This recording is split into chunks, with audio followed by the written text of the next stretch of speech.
Hello my lovely quilty friends and welcome back to my channel. I'm Tamsin from the Orchid Craft Room.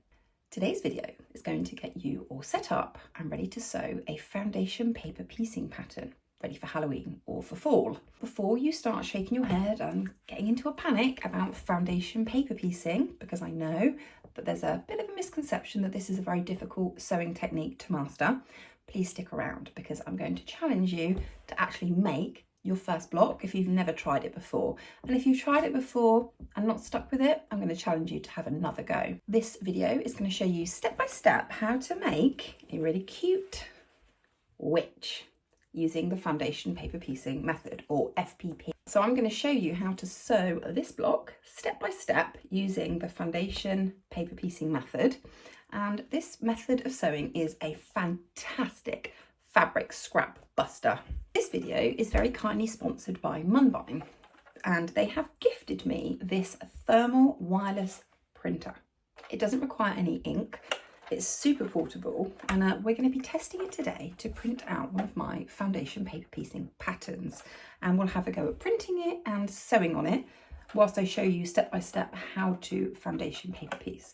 So we're going to have a bit more of show and tell about this in a moment. I will drop all the details with regards to the printer and who's gifted it to me and how you can get your own, along with a discount code in the description box below. So first up, what is foundation paper piecing, or FPP for short? It's a sewing technique where you basically sew onto paper. Some people get it mixed up with English paper piecing, which is a completely different technique altogether. English paper piecing is where you have a template shape that you fold the fabric around, stitch down, and then you join the pieces together.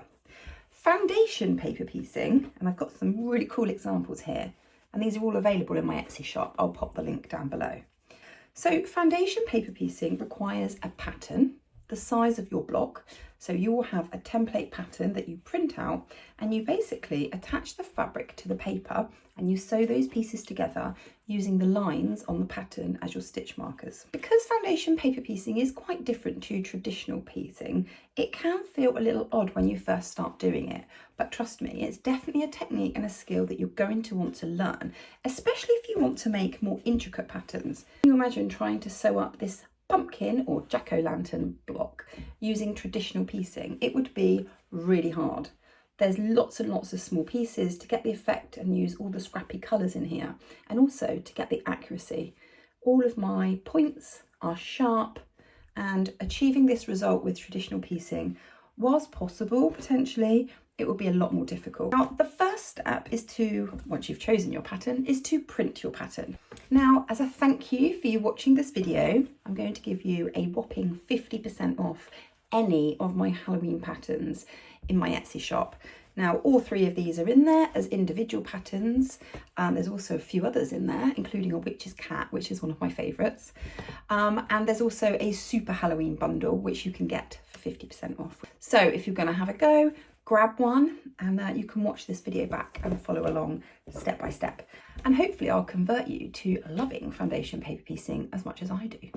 So I'm going to use the fan fold printing paper here, and it's thermal paper, so there's no ink, as I think I mentioned before. So I'm just going to feed the paper into the back of the printer, and then we are ready to set up and print. I just love that I can print directly from my phone using the app, and I don't have to stop what I'm doing and set up my printer. So you just select the image that you want to print, and then you're given a few different options to choose from, such as how many pages you want to print, how many copies, and which type of paper, whether you're using the roll or the fan fold.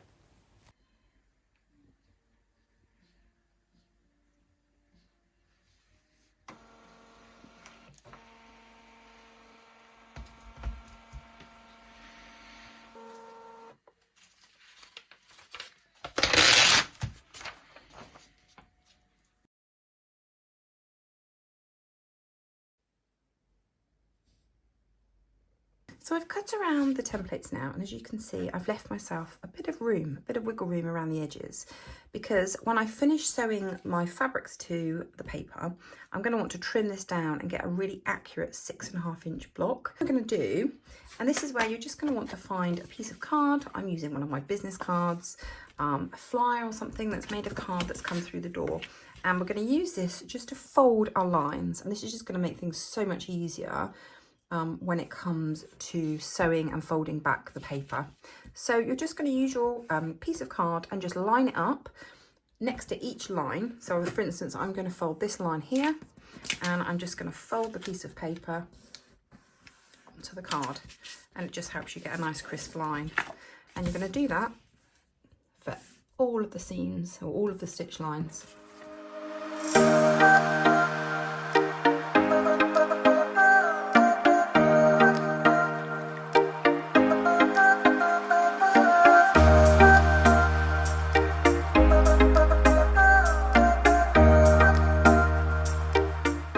Before we get started with the sewing, there are a few tools that you're going to need to use aside from your pattern and your fabrics.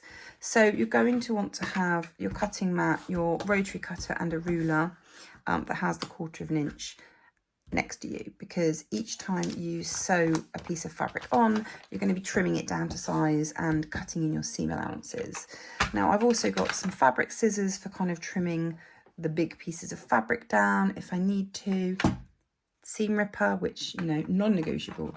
Now when we come to putting the fabric onto the paper, you've got a couple of options. You can either pin or you can use a little bit of glue. Now I used to pin until I discovered the Sew Line glue pens, and now I just use these. I just put a dab on the back and a dab on the fabric. So I'm going to use this, but if you don't have this or don't like using this, or you prefer to pin, then you can pin. And the other thing that we're going to need is something to press your fabric in between sections. So once you've added your fabric, you're going to want something to just press it flat. You're going to want to reduce your stitch length to about 1.5 or a 2, depending on what you feel comfortable with. And this will just help make it so much easier when you come to tear out your paper. And it will also stop or prevent your fabric stretching when you do tear your papers apart. So yes, I think that's it. I think we're ready to go. So foundation paper piecing, the reason it feels weird is because you add the fabric onto the back of the fabric and then you stitch onto the front. We're going to be doing this section here. So basically on your pattern, you want to find the lowest number. So here we're not worrying about the letters, we're just concentrating on the numbers. So we've got B1 and then 2 and 3 and then 4 and 5. So that's the order that we're going to be adding the fabric and stitching. The first bit that you do in foundation paper piecing is to get the first bit of fabric in place. This middle section here is the witch's face, so I'm going to be using this cool green colour. You've got your pattern on the front, but you're actually going to add the fabric to the back. So the first thing we're going to do, and it doesn't matter, you don't need to be precious over the sizes of fabric that you use. I probably wouldn't use a massive piece, I would just roughly trim it down. But you don't need to be precious over the pieces of fabric that you're using. You just need to make sure that it's big enough to cover that centerpiece. So you can see there's plenty of space there, and that's when these folded lines are going to come in super duper handy. So all I'm going to do is I'm going to lay my fabric, making sure it covers that centerpiece completely, and then I'm going to put a bit of glue and just glue it in place. If you'd rather use pins, pop a pin in here. What we want is an extra 1/4 inch all the way around this triangle to give us our seam allowance, and that is when the folding is going to come in super handy. So we've already folded our lines in, so I'm literally going to fold it back like this on that fold line that I've already put in. Okay, being as accurate as we can, I'm going to pop my ruler on, 1/4 inch, and I'm just going to trim the fabric. So that's that side done, and then you can trim off these excess pieces as well. Don't worry too much about them because we will trim those when we get to the end. And again, you can just trim this top bit off. And then I'm going to do the other side. So I'm going to fold this one back along the seam, and then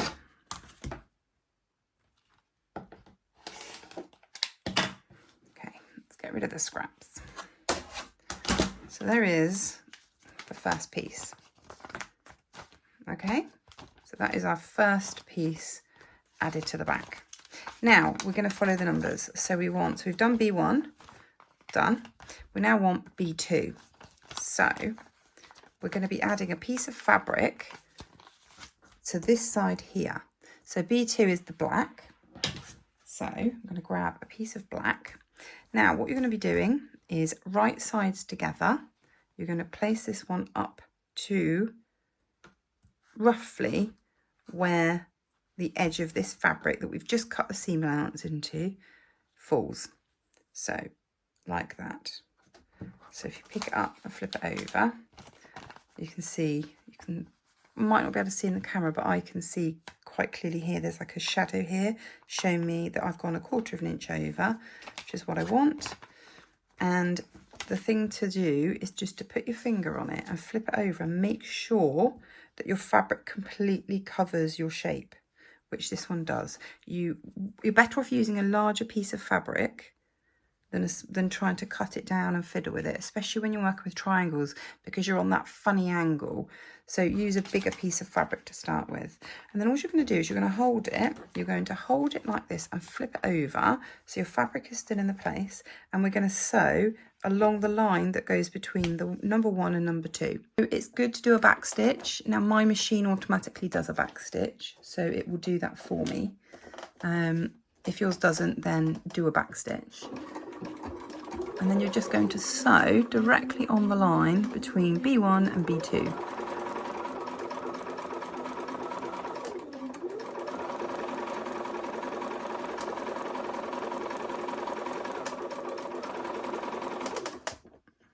And come off the end, do a little back stitch, and then you can remove it. Now when you flip it over, you can see that you're starting to get your shape. So then we're going to repeat that by cutting off the seams around the shape again, and then we're going to seam roller it. We're going to flip it over, and we're going to do exactly what we did previously. So we are going to fold back the template.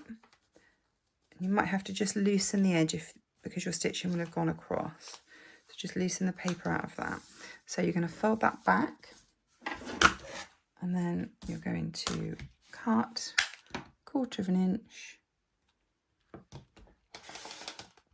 away from the fabric, and again you can just cut the bottom bit off, throw that one down, and then we're going to go black. I might just trim this fabric down a little bit.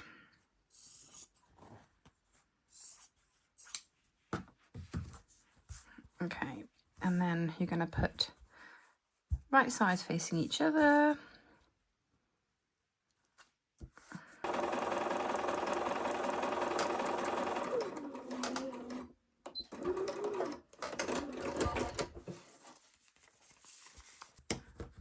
And roll those seams open.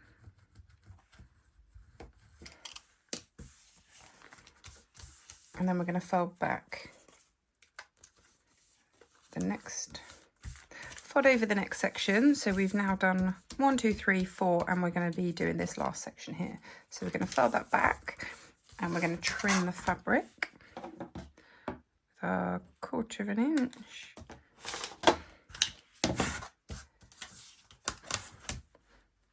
I'm going to trim this bit off.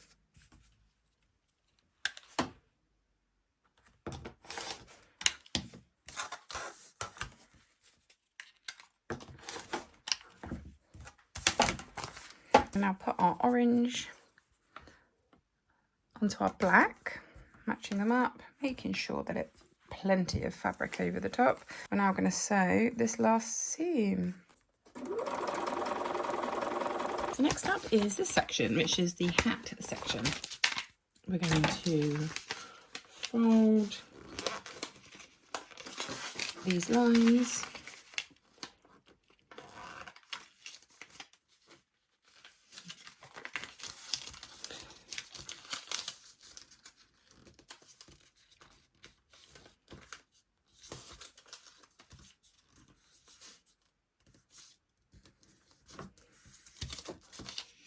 Okay, right, okay, so we're going to start with number 1, and we're going to attach a piece to the back. So this is going to be our orange fabric.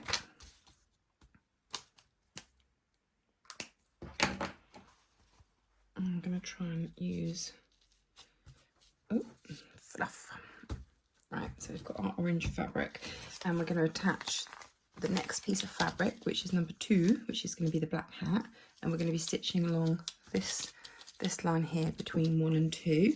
So I'm going to fold that back, fluff everywhere, fold that back, and we're going to cut the fabric down and just leave the 1/4 inch seam. And while I'm here, I might as well trim this bit down as well. Right, so we've got our seam here ready. So we're then going to flip our paper over. I'm going to find a piece of black. I might be cutting it a bit fine. Let's do a bigger piece. It's better to go with a bigger piece. So I'm going to line this up with this edge, sort of roughly there, like that, and then pick up the paper, flip it over, and we're going to stitch along this line here. Little back stitch, and then we're going to whip along.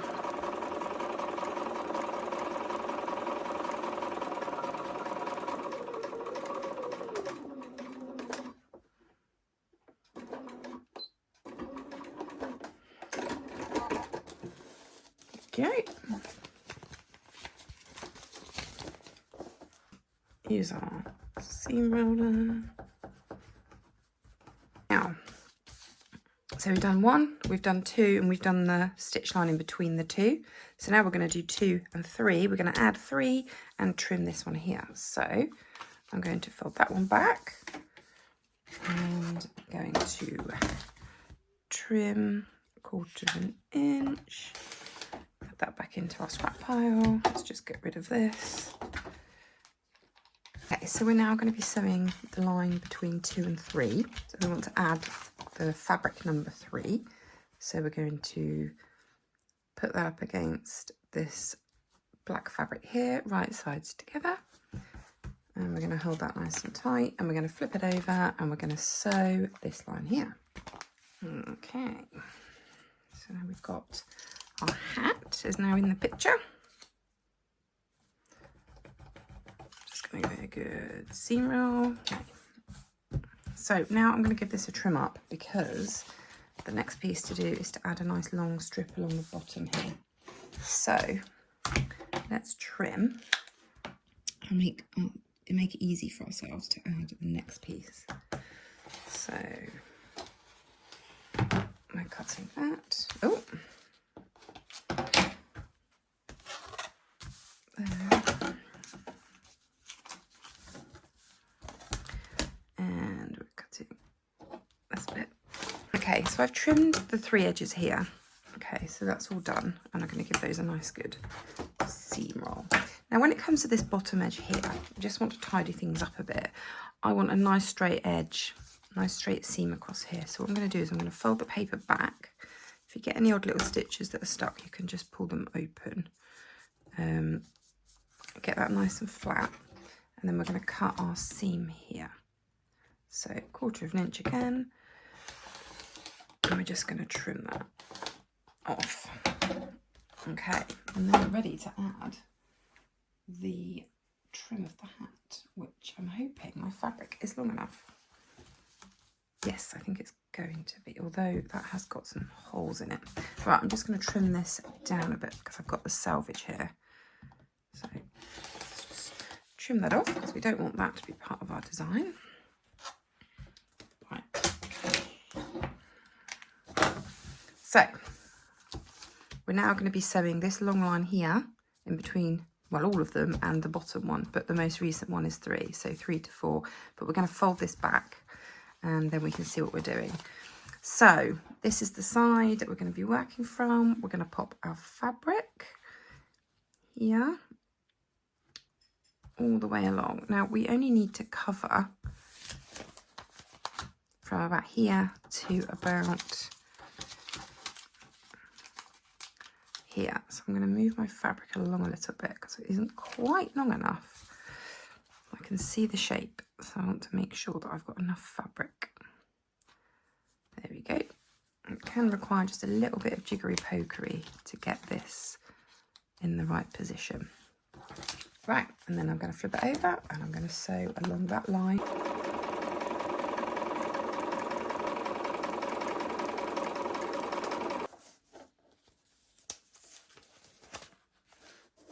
And there you go, we've got a nice trim. So now it's just a case of trimming up the whole piece along the bottom and these final sides, and then we should be able to lay them out and see what our block is going to look like. So let's seam roll. Okay, we'll give this another good press once we've removed the papers. But for right now, just want to use a seam roller.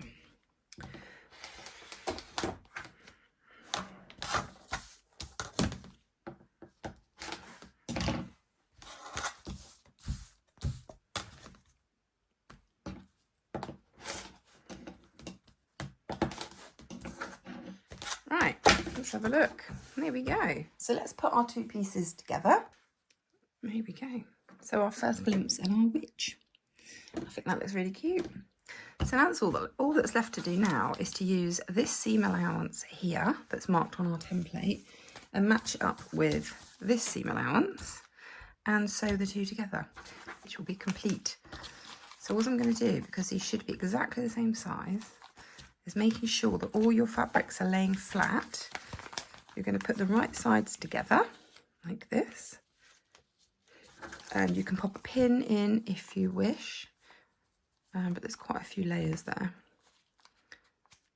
and get them exactly lined up. What you do is you're going to sew along this final line here, which will be the seam allowance on both. Just making sure that everything is exactly on top of each other.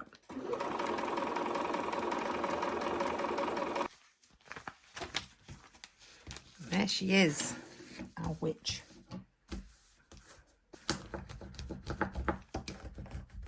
Right, so there she is, witches. So there we go, one witch quilt block sewn up using foundation paper piecing.